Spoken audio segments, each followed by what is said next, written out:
Bon, alors moi j'ai fini ma partie déco. J'ai finalement décidé de mettre le même motif à l'extérieur et de garder l'autre pour l'intérieur. On va pouvoir passer au montage. Donc dans un premier temps, on va former cette partie-là et on va placer en premier le fond de la boîte.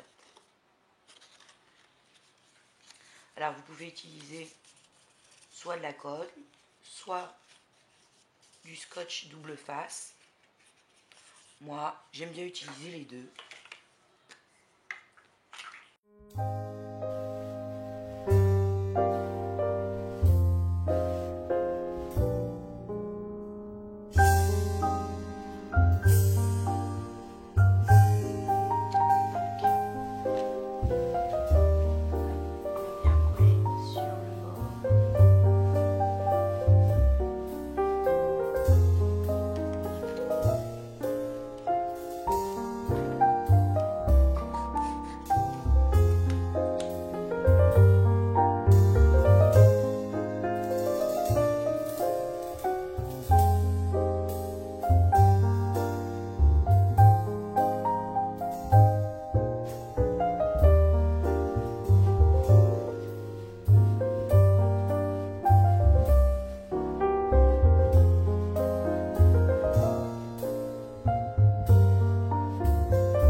Donc me revoilà après un petit souci de caméra. Donc je disais, vous pouvez rajouter un petit crayon. Celui-ci, je l'ai récupéré à Ikea. Il donne gratuitement des petits crayons pour noter les références des meubles que vous avez choisis. Donc là, je l'ai customisé avec du masking tape. Moi, je vous conseille de rajouter un point de colle parce que le masking tape tient plus ou moins. Une fois que vous avez customisé votre crayon, on va fabriquer cette petite attache pour le maintenir sur la carte intérieure. Il vous suffit de prendre une chute de papier, un rectangle, que vous pliez en deux. Vous voyez à peu près l'espace qu'il vous faut pour que le crayon puisse glisser facilement dans l'ouverture.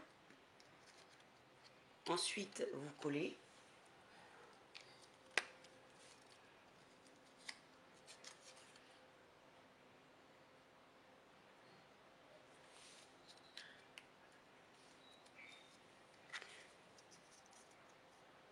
Vous pouvez mettre un point de colle forte ou bien du double face pour être sûr que ça tienne bien.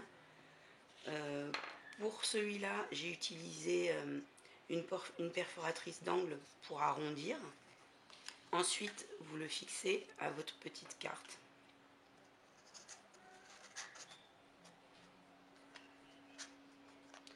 Et là, notre carte intérieure est terminée. On peut la placer dans notre répertoire et l'accrocher comme vous le souhaitez. Là, j'ai choisi une pince à linge fleur de chez Action, mais on peut tout aussi bien utiliser un paperclip ou une petite pince.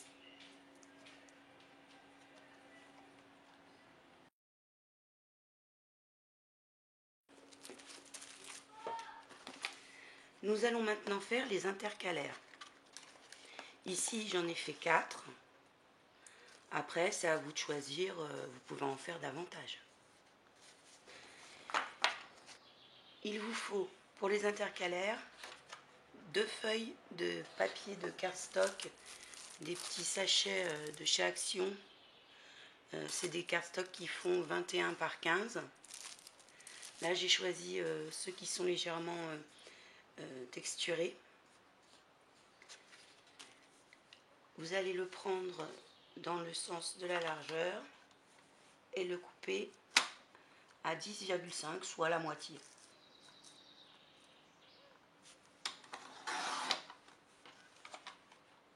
Hop.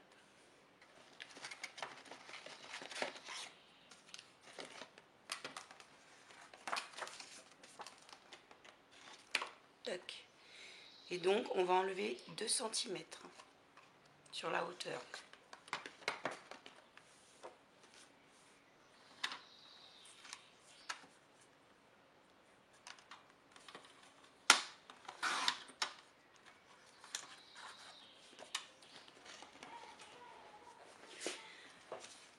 Pour les petites intercalaires, vous pouvez utiliser à votre guise une perforatrice rond, par exemple, ce que j'ai fait pour celle-ci.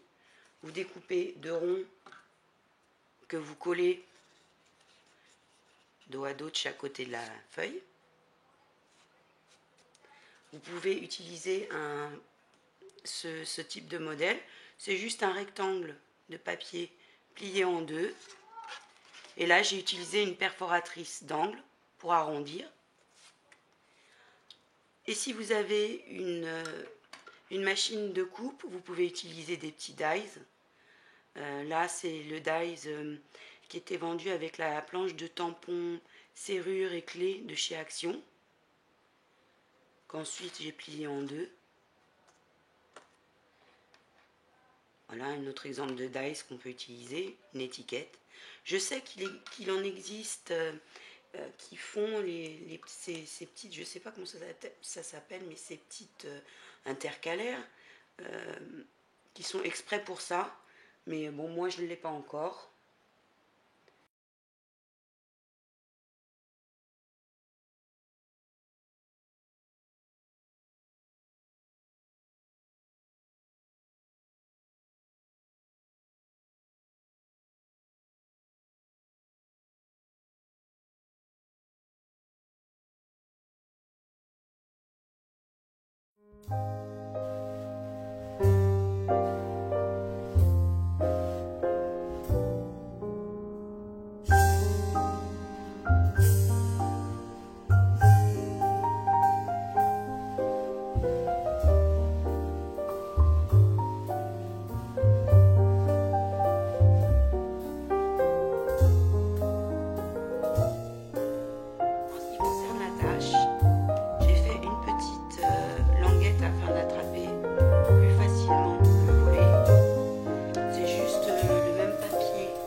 Fermeture se fait par velcro. Vous pouvez également, si vous le souhaitez, perforer, voire mettre un œillet afin d'y attacher des petits charms.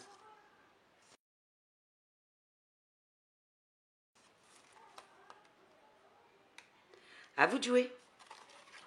Donc si ce premier tuto vous a plu, merci de liker et abonnez-vous. À bientôt.